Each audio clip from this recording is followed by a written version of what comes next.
అన్న ఆస్తుల కోసం కొట్లాడుతున్నాడా, మంచి కోసం నిలబడుతున్నాడా అనేది ఈ రోజు మీకు సాయంత్రం వచ్చిన ప్రూఫ్స్ అన్ని వదులుతాను. మా నాన్న మీద గన్ను పెట్టి కాల్చే వినయ్కి, మా అన్నకి సాయంత్రం ప్రతిదీ చెప్తాను. చెప్పాను కదండి వినయ్ అని, మా అన్న విష్ణు అని. అవునండి, నన్ను హాజరుపరచమన్నారు, 10:30 రమ్మన్నారు. మీరందరూ చూశారు. నాకు మొన్న ఫస్ట్ రోజు తగిలి బాగా నొప్పి వచ్చింది, మెడ, కాలు. 3 వారాల క్రితం ఫైట్లో నాకు మజిల్ టైర్ అయింది, గ్రేడ్ 1 టైర్ రైట్ లెగ్లో. లెఫ్ట్ లెగ్లో మళ్ళీ దెబ్బలు తగిలాయి మొన్న. సో అందుకే కొంచెం బ్యాలెన్స్ ఇది ఉంది. మందులు హెవీ మెడికేషన్ ఇచ్చారు, హెవీ ప్యాచ్ కూడా వేశారు నాకు. దానివల్లే కొంచెం నడుస్తున్నాను. అండ్ ఇప్పుడు అందుకే రిక్వెస్ట్ చేసుకుని, సార్ నాకు కొంచెం టైం ఇవ్వండి, పాప ఉంది, సెటిల్ చేసుకొని నేను వస్తాను సార్, కొంచెం సెట్ చేసుకొని అని పోలీసులు గారికి రిక్వెస్ట్ చేసుకొని బయలుదేరుతున్నాను. సార్ దాని గురించే సార్ చెప్పాను. మద్యానికి బానిసై ఇలా ప్రవర్తిస్తున్నాడు, అందుకే నేను మనోజ్ విషయంలో సీరియస్ గా ఉన్నాను అని చెప్తున్నాను. సార్ మద్యానికి బానిసై ఎవరిని కొట్టాను సార్? నా పిల్లల్ని కొట్టానా, నా భార్యను కొట్టానా, మా అమ్మని కొట్టానా, మా నాన్నని కొట్టానా? ఇవన్నీ నీ మద్యానికి బ్యాలెన్సే, అందరినీ కొడుతున్నాను, పొన్నాలు కొడుతుంటే సీసీటీవీలు తెప్పిండి సార్. అది దొంగతనం చేసింది నేను కాదు సార్, అది తెప్పిండి సార్ అంతా. అప్పుడు మాట్లాడదాం సార్, మనోజా ఎవరా అని చెప్తానండి. నాకు ఇంకా కొంచెం క్లారిటీ రావాలి. కమిషనర్ ఆఫీస్కి వెళ్తాను, వాళ్ళని కలుస్తాను, రిక్వెస్ట్ చేసుకుంటాను, మాట్లాడుకొని వాళ్ళు ఏం చెప్తారు. 5:30కి మాట్లాడతానన్నా. రంజిత్ అన్న, ఇంకా అన్న సారీ అన్న, సూర్యమన్న సారీ అన్న, సారీ అన్న.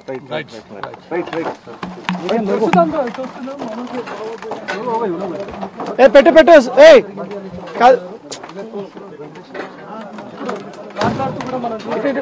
ఇట్లా పెట్టు ప్రేమ్. రైట్, మనం బ్రేకింగ్ న్యూస్ చూస్తున్నాం. అయితే ఇప్పుడు మన విజువల్స్ ప్రకారం మంచు మోహన్ బాబు ఇంటి ముందర ధర్నాకైతే దిగారు. నిన్న బిగ్ టీవీ అందించిన విజువల్స్ లో Mohan Babu press and media పైన దాడి చేసినట్టయితే తెలుస్తోంది. ఎవరికైనా తెలుసా? చెప్పకూడదా? పోలీసులు కూడా తెలుసు, అది ఎస్ఐ గారికి తెలుసు. అది బయటికి రాదు, కానీ రికార్డులో ఉంటుంది కదండి, అది కనుక్కోండి సార్ 108 ఎందుకు వచ్చిందని. అండ్ నిన్ను ప్రతిదీ నేను కొడుతున్నాను, ఇది చేస్తున్నాను అన్నారు కదా సార్. సీసీటీవీ కెమెరాలు తెప్పిండి సార్. నేను కిరణ్ని, విజయ్ని ఇమ్మీడియట్గా తీసుకొని యాక్షన్ తీసుకోండి, వాళ్ళే దొంగతనం చేశారని చెప్పాను. ఆ కిరణ్ నిన్న మా ఇంట్లో మొన్న చెప్తే నేను చూసుకుంటా అన్నారు. నిన్న మా ఇంట్లోనే తిరిగాడు. మా ఇంట్లోనే తిరిగి మా నానీస్ని బెదిరించి ఒక అమ్మాయి పారిపోయేలాగా చేశారు. నిన్న నా కూతురు బట్టలు ప్యాక్ చేసేదానికి ఇట్లా ప్రయత్నించాడు అతను. అప్పుడు నేను కంగారుగా అప్పుడు డీజీ ఆఫీసులకి వెళ్ళి, భయం వేస్తుందండి పిల్లల జోలికి వెళ్తే, ఎవరికి ఇది. ఇది అందుకే నాకు మా నాన్న దేవుడు అండి. ఈ రోజైతే ఏదైతే చూస్తున్నారో మా నాన్నని, ఇది మా నాన్న కాదండి. నేను అబద్ధాలు ఆడేవాడిని కాదు. నా గురించి మీరు ఎవరినైనా ఎంక్వైరీ చేసుకోండి, నా ఫ్రెండ్స్ని అడగండి. నాకు చిన్నప్పటి నుంచి ఉన్న స్నేహితులు ఒక్కొక్కరు వేరే వృత్తిలో ఉన్నారు, వాళ్ళు సొంతంగా కాళ్ళ మీద కష్టపడిన వాళ్ళే అండి. అండ్ నేను కూడా నా సొంతంగానే వచ్చాను, కానీ ఏ రోజు ఇది చేయండి అది చేయండి అని అడిగింది లేదు. అండ్ ప్రతిదీ నేను సాయంత్రం వచ్చి మీకు ఎక్స్ప్లెయిన్ చేస్తాను. దయచేసి కోఆపరేట్ చేయండి. థ్యాంక్ యూ మీరు అందరూ ఉన్నందుకు. విజయ్ అనే వ్యక్తి నిన్న అంత చెప్పిన తర్వాత కూడా మా ఇంట్లోనే నన్ను కొట్టేటప్పుడు అతని కారు నింది వెనకాల నుంచి అలా వెళ్ళిపోయారు అందరు ఉండగానే.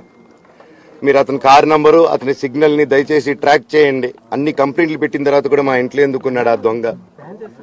మీరు దయచేసి ఇది ఇమీడియట్ గా చేసుకోండి. నేను సాయంత్రం లోపల ఒకసారి మీరు అన్నారు ఇందాక మా నాన్న దేవుడు అని చెప్పి, చెప్తాను సార్.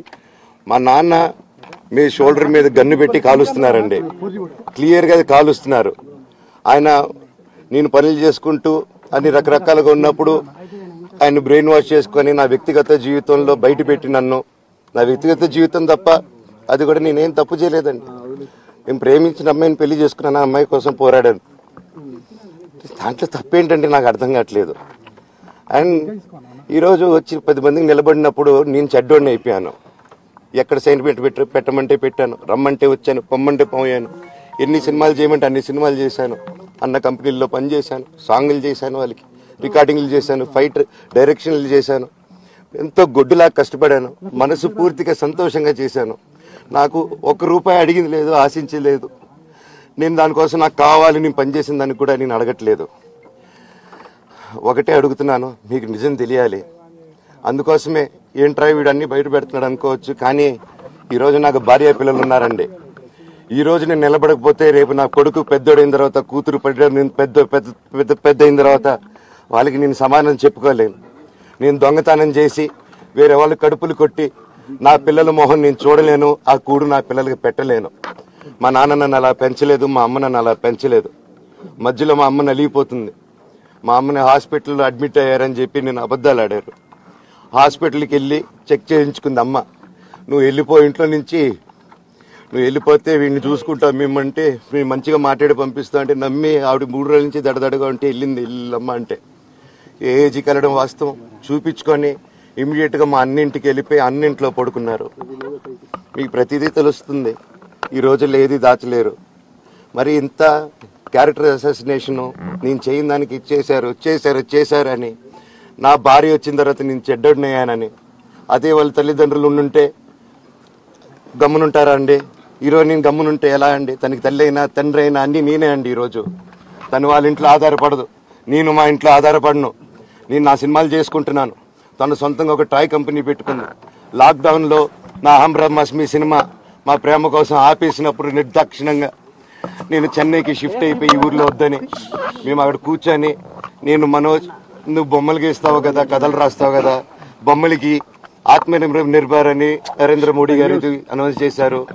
ఈ బొమ్మలు నీకు బొమ్మలు ఇష్టం, పిల్లలు ఉన్నారు, మనమే క్రియేట్ చేద్దాం బొమ్మలు అంటే, లాక్డౌన్లో నేను డ్రాయింగ్లు చేసి కథలు రాసుకొని నా ఫ్రెండ్స్ దగ్గర కొంచెం అప్పులు చేసుకొని మేమే పెట్టుబడులు పెట్టుకుంటూ, నా ఫ్రెండ్స్ కూడా పెద్ద కష్టపడి వచ్చిన వాళ్ళండి. వాళ్ళకున్న కొంతలో నాకు పంచుకుంటూ మమ్మల్ని కాపాడుకుంటూ ఒకరినొకరు కాపాడుకుంటూ నిలబడి ఈరోజు మనీని నిలదొక్కున్నాం అండి. నేను నా భార్య తను కష్టపడుతుంది. ఇప్పుడు కాశ్మీర్ నుంచి కన్యాకుమారి వరకు ఓన్లీ తను నేను ఇంకొక 3-4 కలిసి దీన్ని ఇంత దూరం తీసుకొచ్చామండి. ఈరోజు నేను మళ్ళీ సినిమాలకు వచ్చేసాను. అందుకే ఈరోజు నేను నిలబడిపోతే ఇది నా పిల్లలకి చెప్పేది కరెక్ట్ కాదు, ఎవరికి కరెక్ట్ కాదు. ఇన్నాళ్ళు గమ్మునున్నాను ఓకే, కానీ వాళ్ళ నాన్న ఆస్తుల కోసం కొట్లాడుతున్నాడా, మంచి కోసం నిలబడుతున్నాడా అనేది ఈరోజు మీకు సాయంత్రం వచ్చిన ప్రూఫ్స్ అన్ని వదులుతాను. మా నాన్న మీద గన్ను పెట్టి కాల్చే వినయ్కి, మా అన్నకి సాయంత్రం ప్రతిదీ చెప్తాను. ఎవరు ప్రభావితం చేస్తే అలా మారుతున్నారు సార్ మోహన్ బాబు గారు? ఎవరు ప్రభావితం? చెప్పాను కదండి వినయ్ అని మా అన్న విష్ణు అని. అవునండి, నన్ను హాజరుపరచమన్నారు, 10:30 రమ్మన్నారు. మీరందరూ చూసి